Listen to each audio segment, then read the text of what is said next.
My name is Harold Bennett. I'm 66 years old, and the day my only son sent me to a quiet lakeside lodge with no ride home, I thought maybe after all these years he had finally remembered I was more than a wallet, more than a widower, more than the old man sitting alone in the yellow house his mother used to love. But 6 hours later, I came back home for the heart pills I had forgotten on my bathroom sink. That forgotten pill case saved my life, because when I stepped into my own hallway, I heard my son Jason standing in my kitchen whispering to his wife, "Don't panic, Lauren.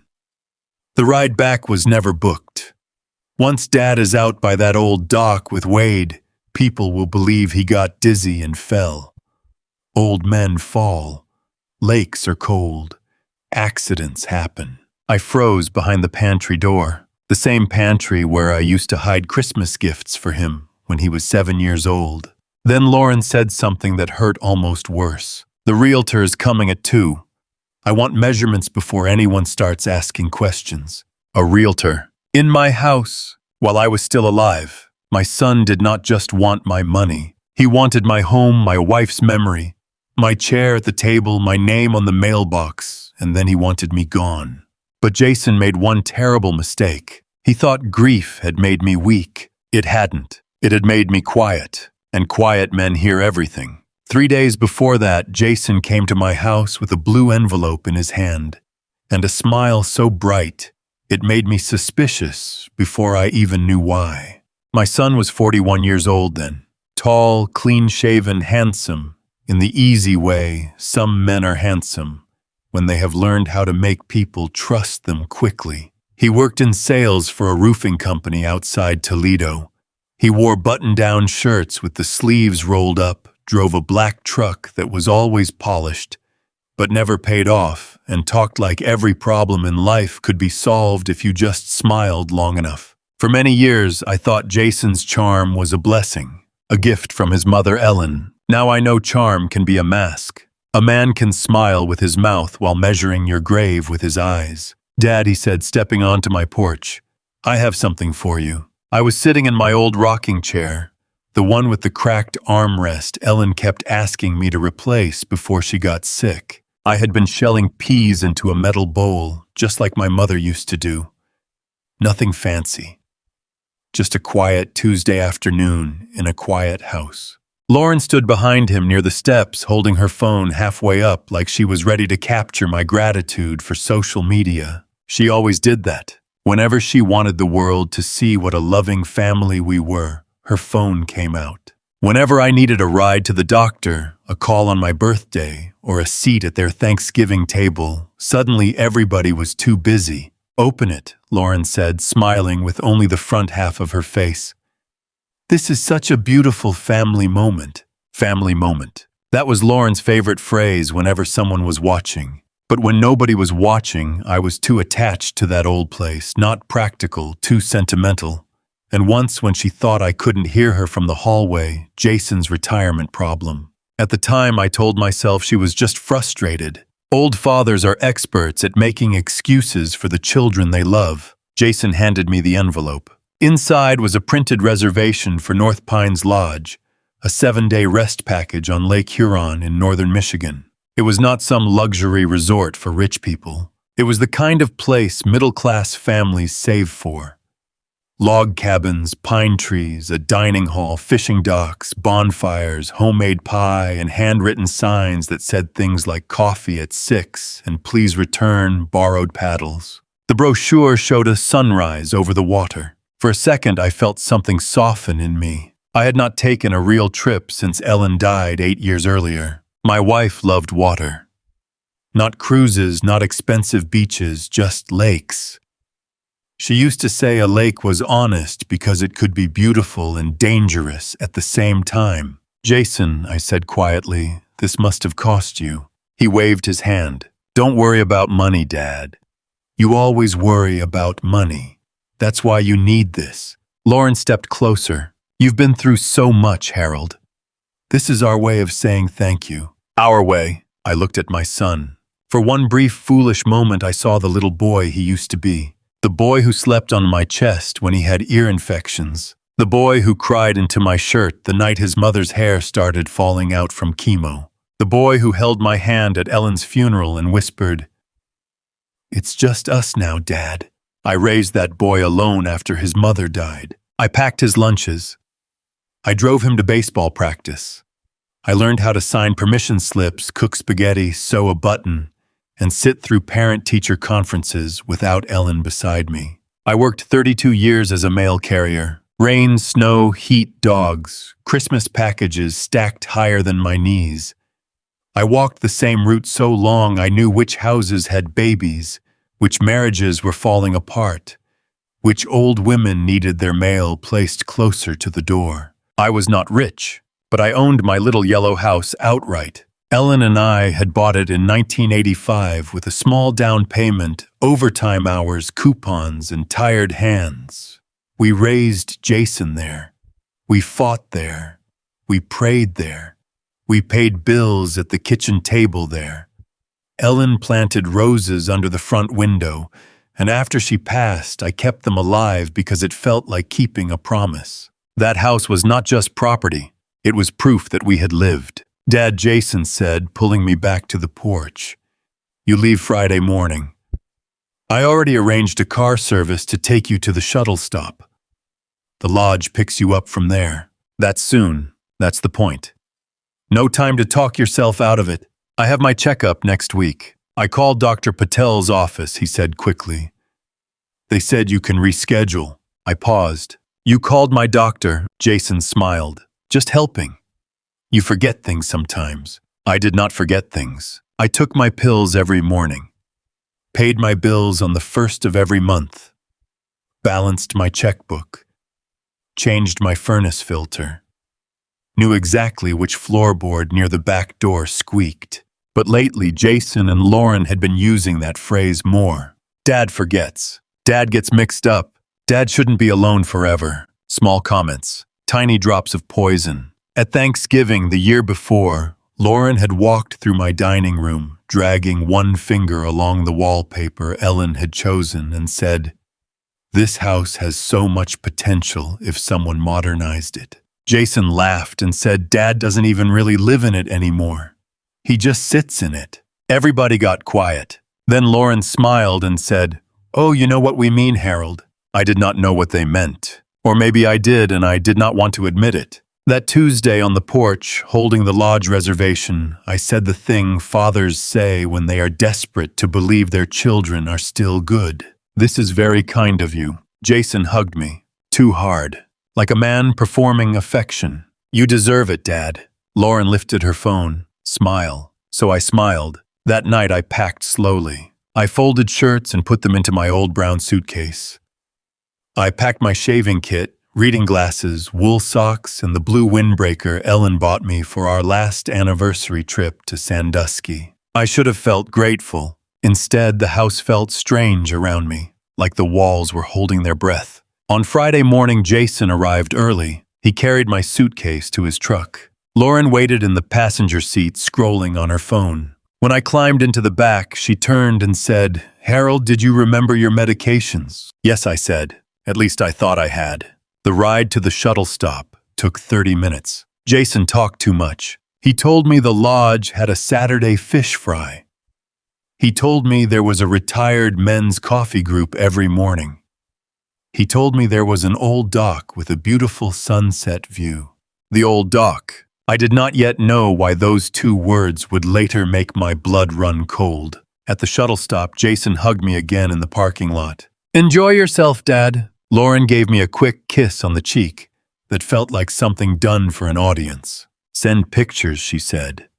"People love seeing sweet family gifts." People, not we. People. The lodge van was not leaving for another hour, so I went into the small station cafe and ordered black coffee. That was when I opened my bag to take my morning pills. They were not there. My weekly pill case, my heart medication, and my blood pressure pills were sitting on the bathroom sink back home. I called Jason. No answer. I called again. No answer. I still had enough time to take a taxi back, grab the pills, and return before the lodge van left. That mistake saved my life. When the taxi pulled in front of my house, Jason's truck was still parked near the curb. Lauren's SUV was behind it. They should have been gone. I paid the driver and asked him to wait. "I'll be 2 minutes," I said.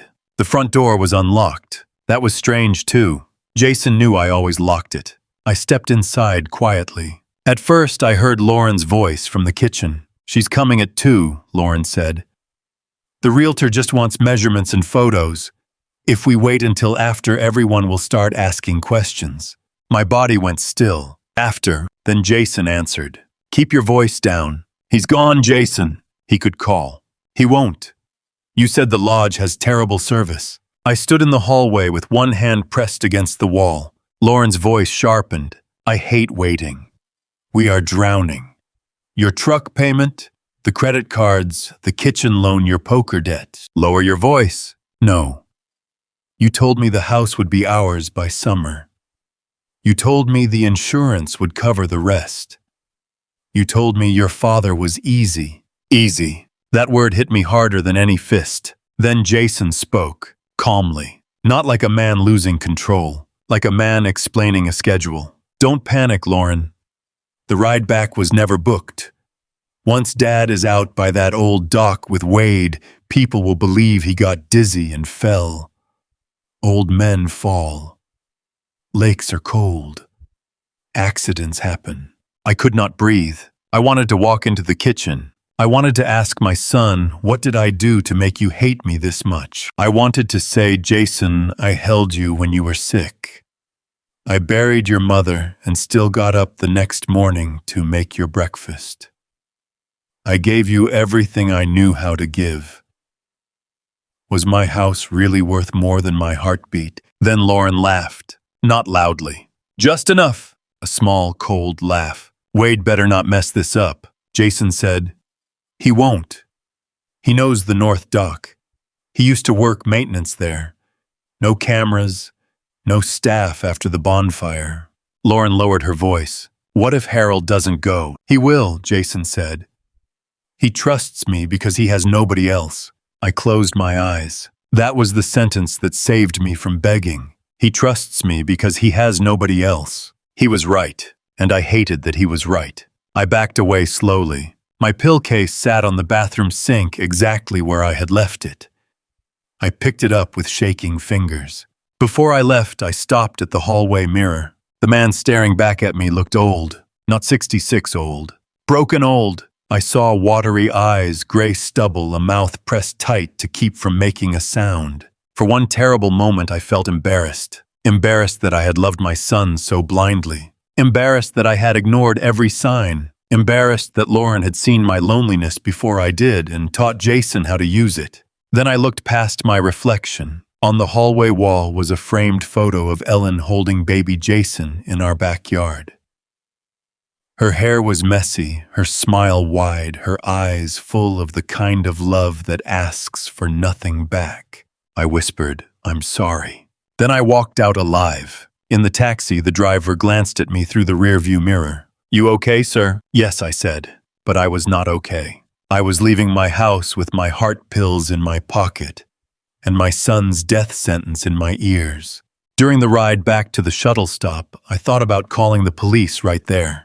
But what would I say? My son whispered something in the kitchen, and I have no recording. Jason would smile. Lauren would cry. They would say I misunderstood. They would say my medication confused me. They would say grief had finally made me paranoid. By dinner, they would have half the family believing I needed supervision. I had to stay alive first. Then I had to make the truth too heavy for them to explain away. At the shuttle stop, the lodge van was already loading. The driver, a cheerful young woman named Meg, helped me with my suitcase. "Mr. Bennett," that's me. "Welcome aboard.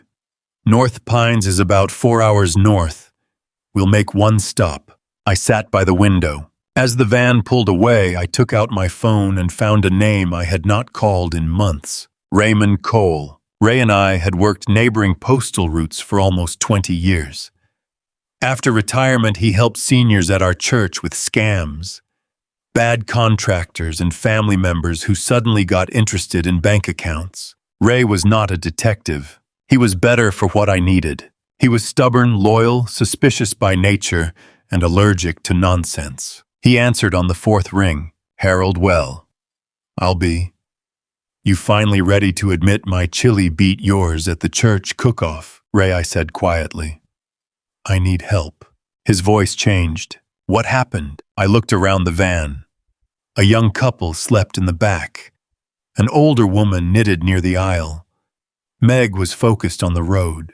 My son is planning something bad, I said. Something very bad.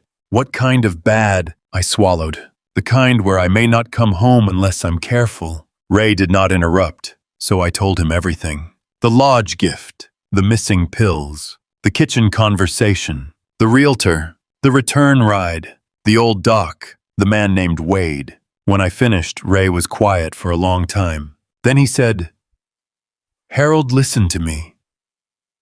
Do not confront Jason. Do not go anywhere alone. Do not accept drinks from strangers.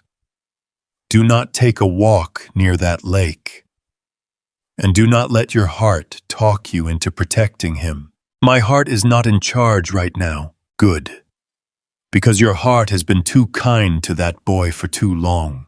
That hurt. Because it was true. What can you do from there? I asked. I'll quietly check what Jason's been up to. Nothing stupid, nothing illegal. But I know people. I'll drive by your house too.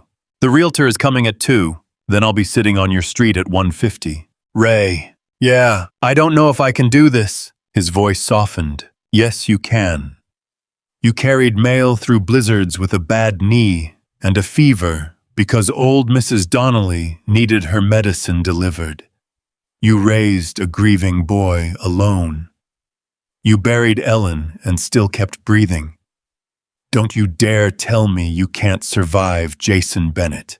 For the first time since the hallway, I let out a breath. North Pines Lodge looked like something from an old postcard. Not fancy, not rich, just warm. A main building made of dark wood and stone. Cabins tucked between pine trees. A dining hall with yellow light in the windows. A gravel parking lot. A bulletin board advertising fish fry bingo morning coffee and canoe rentals.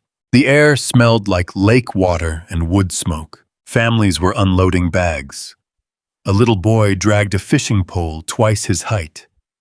An older couple stood on the porch holding hands. And beyond the trees, I saw the lake. Wide, cold, beautiful, dangerous. At the far edge of the property, almost hidden by reeds and shadow, stood an old, narrow dock.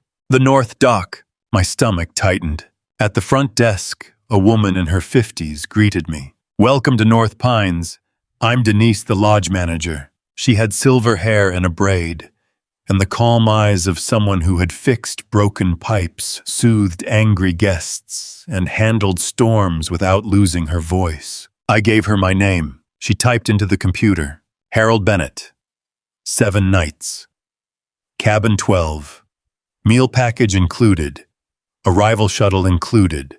I forced myself to ask, and the ride back. She typed again. Her smile faded slightly. That's odd. What is? I'm not seeing a return shuttle reservation.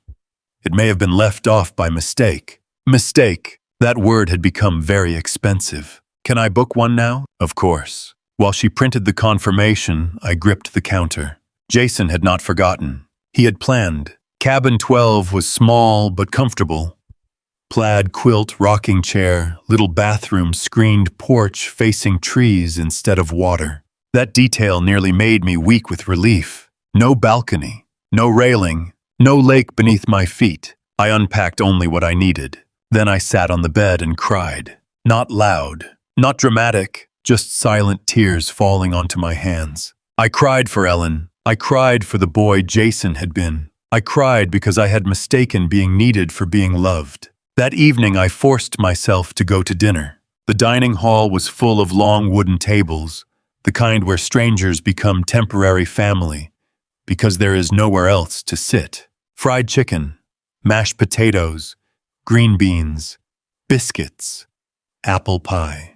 Ordinary food, comfort food, I stood with my tray, unsure where to go, when a woman near the window said, "There's room here." She was around my age, maybe a little younger, with short white hair, sharp blue eyes, and a red sweater with a tiny lighthouse pin. I sat across from her. "Harold Bennett, Martha Quinn," she said. "Retired elementary school principal, widow, bad at fishing, excellent at spotting nonsense." Despite everything, I laughed. That's quite an introduction. At our age, there's no reason to waste time. Martha had driven up from Wisconsin alone. Her husband had died 3 years earlier.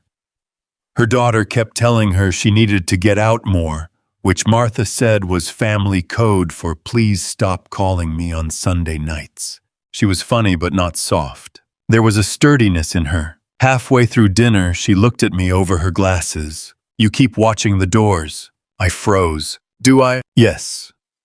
And you haven't eaten enough to keep a bird alive.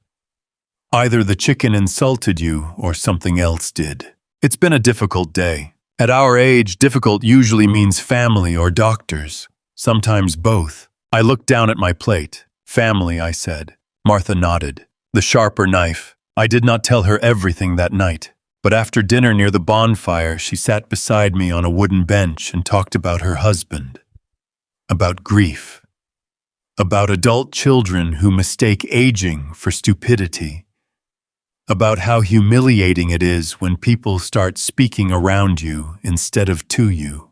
I told her only a little. "My son gave me this trip," I said. "I'm starting to think kindness was not the reason." Martha did not gasp. She did not immediately believe me either. She looked at me carefully. "Harold, I'm not saying you're wrong, but fear and grief can make things sound louder than they are." "I know. Are you safe tonight?" "I think so." "That's not an answer." "No," I said. "It isn't." Martha reached into her purse, took out a small notebook, and wrote down her cabin number. "Then you call me if anything feels wrong. I am not dramatic, but I am nosy. Sometimes nosy is useful." The next morning, Jason called while I was sitting on the lodge porch with coffee. Martha happened to be nearby reading a magazine. I put the phone on speaker low enough that only she could hear. "Morning, Dad," Jason said brightly. "How's paradise?" "It's peaceful. You sleep okay?" "Yes, in your cabin." Martha's eyes lifted from the magazine. "Yes, Jason, in my cabin." "Good, good. These old places can have uneven steps. I worry." "Worry." How easily he used that word. "I'm fine. Meet anybody." "A few people at dinner." "What kind of people?" "Too quick. Too interested." "Normal people." "A retired teacher." "A couple from Indiana." "Be careful, Dad. You trust people too easily." Martha slowly closed the magazine. "That's thoughtful advice," I said. "I mean it. You're alone up there." "Alone." He needed me alone. "Jason," I asked about my ride home. Silence. Only a second. But I heard it. "Oh yeah. The lodge said it wasn't booked." Another pause. "Really, that's weird. Lauren handled that part." "Of course she did. I booked it myself." "You did." His voice changed. "Was that a problem?" "No. I just like knowing how I'm getting home." "Dad, you don't need to worry about that. We would have taken care of it." "I'm sure." He cleared his throat. "There's a bonfire tonight, right?" "Yes. And people walk down by the lake after." Martha looked at me sharply. "Some do. You should go. Fresh air is good for your blood pressure. Just don't wander too far alone." After we hung up, Martha did not speak for a moment. Then she said, "That was not grief making things sound louder. No, no. That was a man checking your location, your company, and your routine." By noon, Ray called. "I drove by your house," he said. "A realtor showed up at 2, just like you said. Lauren let her in." I closed my eyes. "She let a realtor into my home." "Yeah. I took photos from the street. Also, I asked around. Jason is in trouble. Truck behind on payments. Credit cards maxed. Kitchen remodel unpaid. And Pete from the bowling alley says Jason owes money from card games." "How much?" "Enough that men have been asking where to find him." My chest tightened. "And my house?" Ray exhaled. "Someone tried to start paperwork for a home equity loan using your information. It didn't go through, but Harold, he has your social security number, your date of birth, everything. I sat there staring at the lake. My son had not only planned to take my life, he had already started reaching into my pockets while I was still breathing. Ray, there's a man named Wade. I'm checking that too. But you need to talk to the lodge manager. Today. That afternoon, Martha and I went to Denise's office. It was small, with staff schedules on the wall, a coffee mug that said "Lake Hair Don't Care," and a stack of guest forms on the desk. Denise closed the door. "Ray Cole called me," she said. "He said you may need help." I did not ask how Ray knew her. Ray knew everybody. I told Denise everything. Not like a victim begging to be believed. Like a man finally letting facts stand up. The overheard conversation. The missing return ride. The realtor. Wade. The old doc. Jason's call. Lauren's push for photos by the water. When I finished, Denise was quiet. Then she said 3 words I did not know I needed. "I believe you." My eyes burned. "Not you misunderstood. Not families don't do that. Not maybe your son meant well. I believe you." Denise leaned back. "Wade Miller used to work maintenance here. We let him go last winter. He liked side deals, cash favors, taking guests places after hours. Nothing dramatic enough for a movie, but enough that I don't want him on my property. Could he still get onto the grounds? Yes, if he knows where to avoid the main cameras." Martha said, "Then tonight is dangerous." Denise nodded. "We will be careful. Not theatrical. Careful. You will not go to the old dock. You will not be alone. But if Wade believes you might, we may be able to stop this before anyone touches you." That evening, Lauren texted me. "Having fun," Jason said. "The old dock is beautiful at sunset. You should take a picture there. It would mean so much to him." I showed Martha. She read it once and said, "She is pushing you toward the lake." At dinner, I could barely eat. The room was loud with ordinary happiness. Forks clinking. Kids laughing. Someone asking for more gravy. A waitress refilling coffee.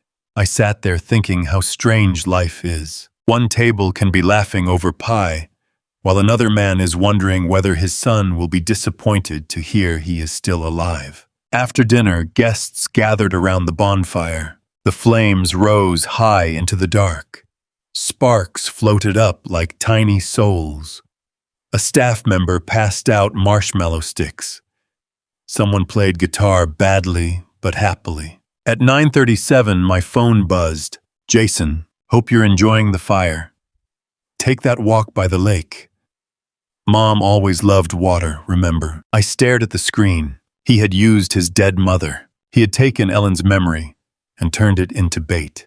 For a moment, I nearly forgot the plan. My hands shook so badly, Martha had to take the phone from me. She read it and whispered, "He knows where to cut." "Yes," I said. "He always has."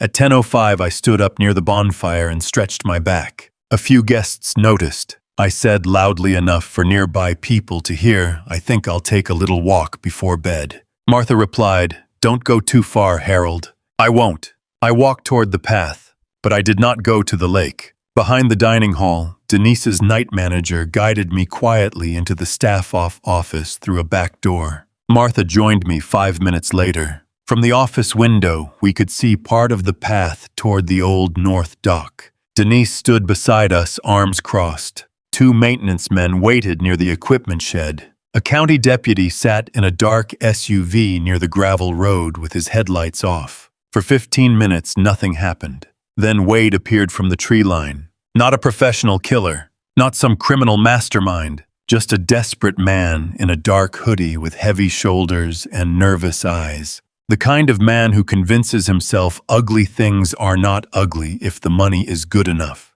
He looked toward the bonfire, then toward the path, then at cabin 12, waiting for me. My legs went weak. Martha took my hand. Not romantically, not dramatically, just human. A reminder that I was not alone. Wade pulled out his phone. He spoke low, but the night manager near the shed heard enough. "He's not here." Pause. "You said he'd walk after the fire." Pause.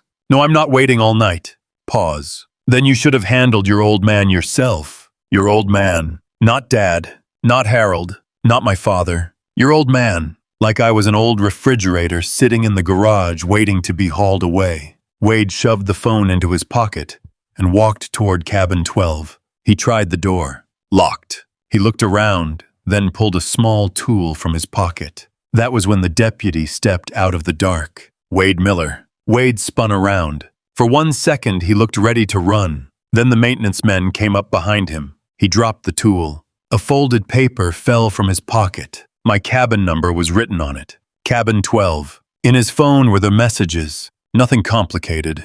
Nothing that needed a lawyer to explain to a room full of ordinary people. Make sure he walks toward the old dock. He gets dizzy sometimes. No bruises. After the fire. Call Lauren first if it's done. And one message from Jason that I will remember until my last day. If something goes wrong, don't let him call me. Not don't hurt him. Not stop.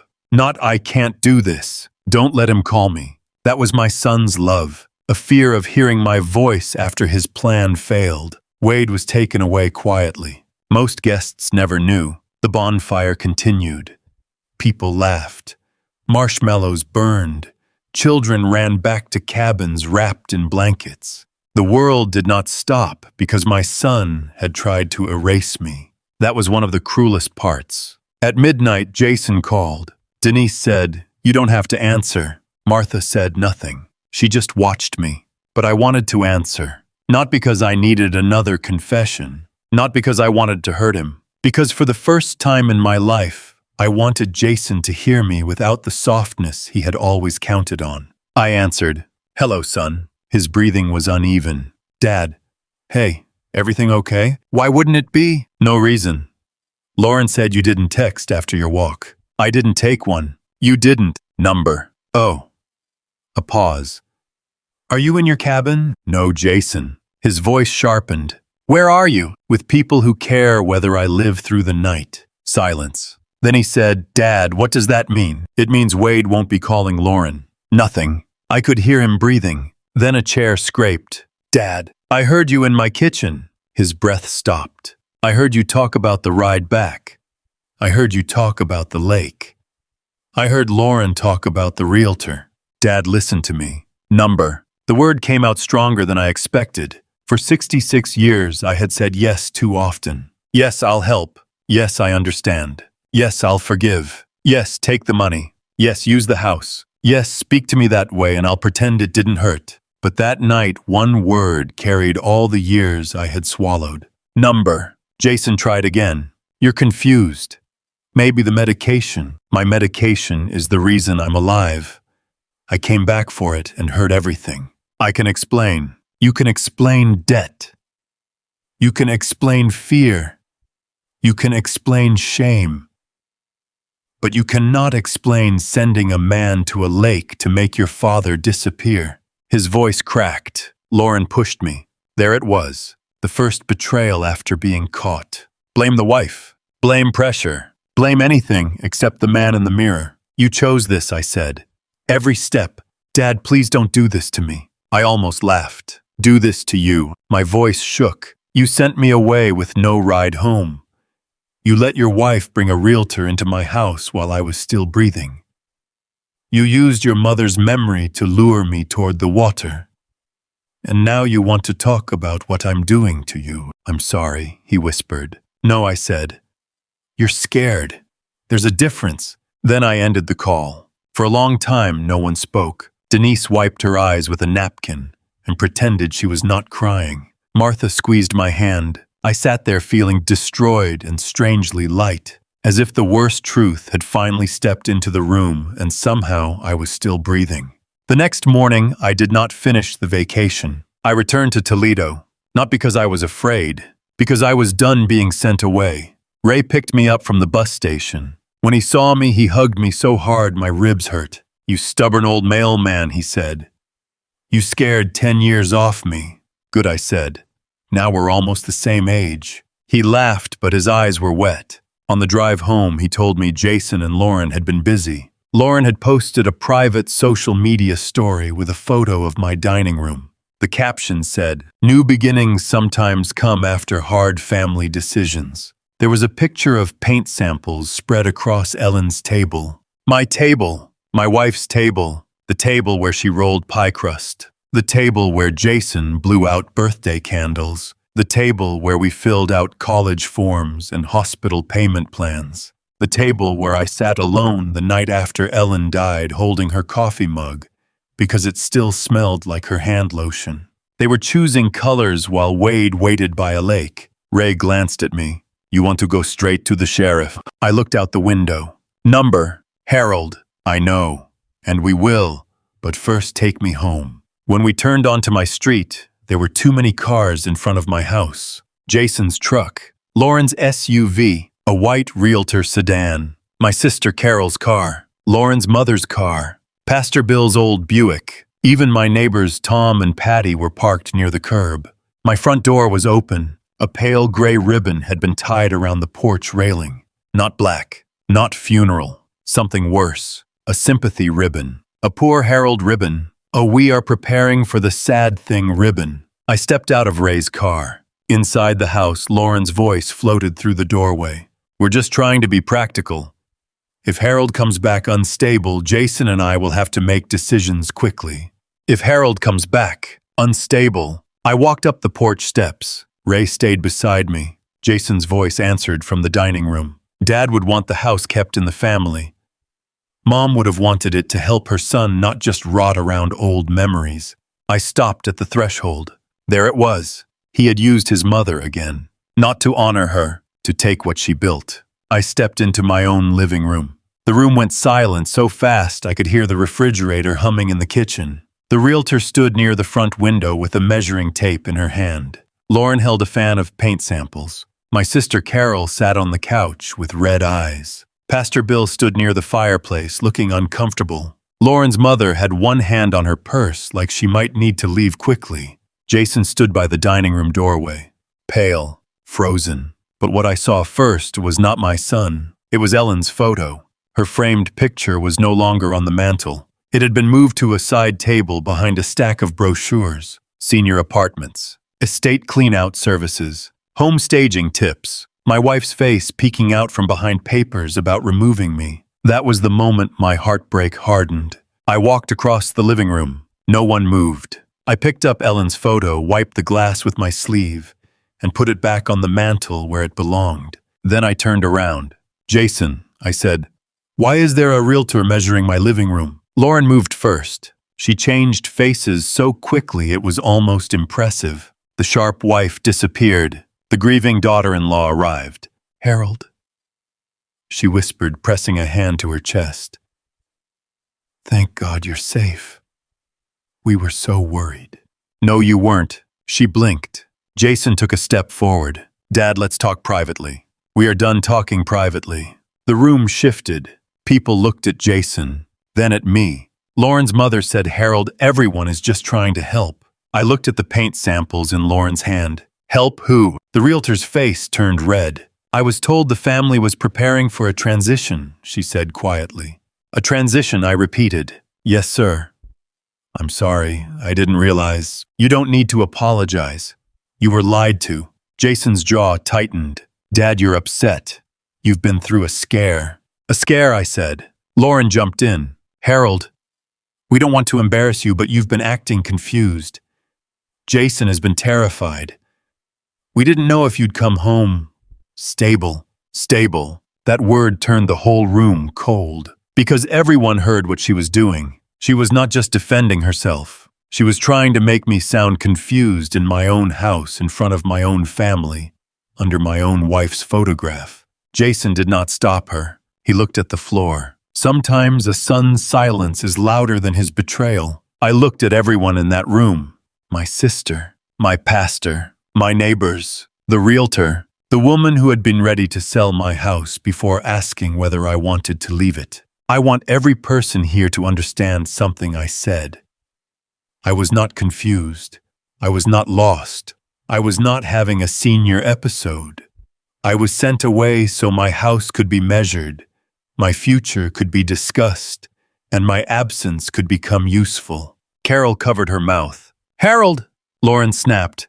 That is a horrible thing to say. Horrible things do not become less horrible because they are spoken out loud. Jason whispered, Dad, stop. I raised one hand. He stopped. For the first time in my life, my son looked afraid of my silence. I took out my phone. I heard you in the kitchen, Jason. I heard you tell Lauren the ride back wasn't booked. I heard you talk about Wade. I heard you say old men fall. Lauren looked at Jason. That look told the room more than any speech. I played the recording from my call with Jason the night before. His voice filled my living room. Dad, what does that mean? It means Wade won't be calling Lauren. Dad, I heard you in my kitchen. Dad, listen to me. Number. You can explain debt. You can explain fear. You can explain shame. But you cannot explain sending a man to a lake to make your father disappear. Then Jason's whisper. Lauren pushed me. The room went so quiet I could hear the old wall clock ticking above the doorway. That clock had belonged to Ellen's father. It had ticked through Jason's childhood birthdays, Christmas mornings, family dinners, and the night we came home from the hospital after losing his mother. Now it ticked over a room full of people who had been ready to divide up my life while I was still breathing. The Realtor slowly closed her folder. Pastor Bill sat down like his legs had given out. My neighbor Patty began crying silently. Carol stared at Jason as if she had never seen him before. Pastor Bill looked at my son and said, Jason, tell me this isn't real. Jason opened his mouth. Nothing came out. For once, his charm had no words. Lauren still tried. This is private family pain, she said quickly. It should not be discussed like this. I looked at her paint samples, then at Ellen's photo. No, Lauren. Private family pain is what I carried for years, so Jason wouldn't look bad. This is not private anymore. This is the truth coming home before the body bag you planned for me. Lauren flinched. Jason began to cry. Maybe the tears were real. But tears do not unmove a wife's photo. Tears do not cancel a Realtor appointment. Tears do not unhear a son say his father trusts him because he has nobody else. Dad, Jason said, I made a mistake. I stared at him. A mistake is forgetting to pay the electric bill. A mistake is backing into a mailbox. A mistake is burning dinner. You planned my absence. I was desperate. I was lonely, I said. You used that. I was generous. You used that. I was your father. You used that too. Lauren's mother whispered, Lauren, what did you do? Lauren's face hardened. Oh, please. Everyone in this room knows Harold couldn't stay here forever. We were the only ones willing to make hard choices. I turned to her slowly. Hard choices, yes, she said, gaining courage from her own cruelty. You think keeping this house frozen in 1998 is noble? Jason has a family, bills, a future. You're sitting on everything while we struggle. There it was. Not guilt, not sorrow, entitlement. I stepped closer. This house is not frozen. It is lived in by the man who paid for it, and the memory of the woman who made it a home. Lauren rolled her eyes, and that tiny movement destroyed whatever sympathy anyone in that room had left for her. Ray stepped forward then. The deputy is outside. Jason's head snapped toward me. Dad, number. I looked at him. For a second, I saw both versions. The little boy with scraped knees, the grown man who sent Wade to the lake. A father's heart is a cruel thing. It remembers the baby even while staring at the betrayal. But remembering is not the same as excusing. Yes, I said. For once, yes to myself. What happened after that was not clean or quick. People like to imagine justice as one loud moment. One door opening, one guilty person taken away while everyone else claps. It was not like that. It was phone calls at midnight. It was my sister crying in my kitchen because she had believed Jason over me. It was Pastor Bill sitting on my porch, unable to meet my eyes. It was Lauren's mother leaving a voicemail that began with, I had no idea, and ended with silence because even she could not defend her daughter anymore. It was me walking through my own house every morning, touching the door frames, the table, the mantel, reminding myself that I had not died for their convenience. Wade talked because men like Wade rarely carry the whole weight alone when money disappears and trouble arrives. Jason blamed Lauren. Lauren blamed Jason. Both blamed debt, stress, pressure, fear, anything that sounded smaller than evil. I did not follow every detail after that. Ray helped where he could. Denise sent what she had. Martha called every night for the first 2 weeks sometimes, to talk sometimes, just to sit on the phone while I made tea. But the real aftermath was not in offices or reports. It was in the house. At first every room hurt. The kitchen where I heard Jason. The mantel where Ellen's photo had been moved. The dining room where Lauren had spread paint samples across our life. I thought about selling. Then Martha said, "Do not make a permanent decision while temporary people are still echoing in the walls." So I stayed, and slowly I took the house back. I painted the kitchen warm yellow, the color Ellen always wanted, but never got around to choosing. I replaced the porch railing. I planted new roses beneath the front window. I cleaned the garage and found Jason's old baseball glove in a cardboard box. I held it for a long time. Then I placed it in another box labeled past. Not trash, not treasure, past. There is a difference. Ray came every Saturday morning for coffee. Martha visited in October and arrived with a suitcase and an apple pie. "I brought dessert," she said, and opinions. "You always do, and you always need both." She helped me turn the dining room into something new. Not a staged room for buyers, not a shrine to pain, a table for people. Once a month I hosted dinner for older men and women from church, the post office, the neighborhood, and the senior center. People whose children only called when they needed money. People pressured to sign papers they did not understand. People made to feel like burdens after carrying families for decades. We called it the Friday table. No dues, no speeches required. Just food, coffee, and the truth. The first night, 4 people came. By spring, there were 14. A retired nurse named Gloria told us her daughter had been using her debit card. A widower named Sam said his son only visited when property taxes came due. A quiet woman named Irene admitted her grandchildren mocked her house online, but still expected Christmas checks. Every story was different. Every wound sounded familiar. One night after everyone left, I stood in the kitchen washing plates and realized something. For years I thought my legacy was Jason. My only son, my blood, my last name moving forward. But legacy is not just who carries your name. Legacy is what remains because you refuse to let cruelty make you cruel. It is the table you set after someone tried to erase you. It is the door you open for people who have been made to feel disposable. It is the moment you stop begging for respect and begin living in a way that requires it. Jason wrote letters. At first, they were full of excuses. Dad, Lauren made everything worse. Dad, I was scared. Dad, you don't understand what pressure does to a man. Then they became softer. Dad, I miss Mom. Dad, I think about the house. Dad, I know I destroyed everything. I read every letter once. Then I put it in a box. I did not answer for a long time. Not because I hated him. Hate is too heavy to carry into old age. I did not answer because forgiveness is not a door people get to kick open from the outside. It is a door you unlock from within only when your hands are steady. On my 67th birthday, Martha, Ray, Carol, Pastor Bill, and half the Friday table crowded into my backyard.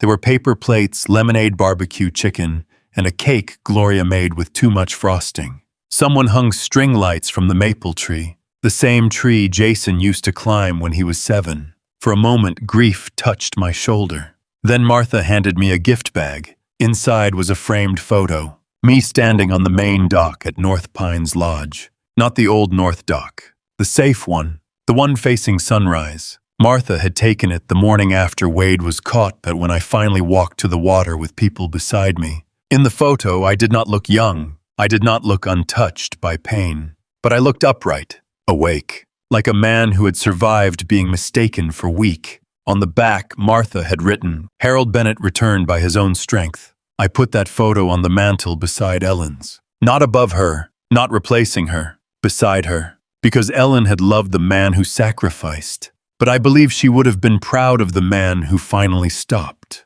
Later that night, after everyone went home, I sat on the porch with Ray. He leaned back in the chair and said, "You ever wish you hadn't gone back for those pills?" I thought about it. If I had not gone back, maybe I would have walked to that old dock. Maybe Wade would have done what he was paid to do. Maybe Jason and Lauren would have cried on camera, sold my house, paid their debts, and told everyone I died peacefully near the water. My life would have ended as their solution. "No," I said.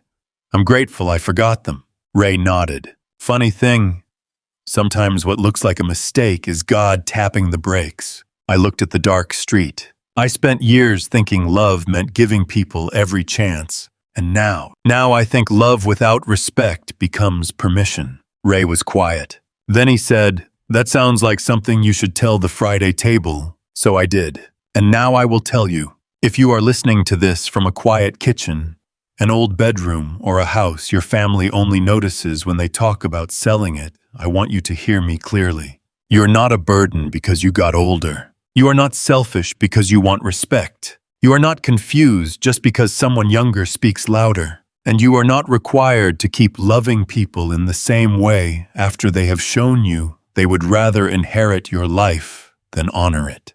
Family is not proven by blood. Family is proven by who protects your chair when you leave the room, who keeps your photo on the wall, who says your name with respect when you are not there to defend yourself, who remembers that a house is not just walls when a person has buried a whole life inside it. Jason was my son, but he stopped being my family the moment he decided my silence was worth more than my heartbeat. My name is Harold Bennett. I went to that lake as a father who still wanted to believe. I came home as a man who finally believed in himself.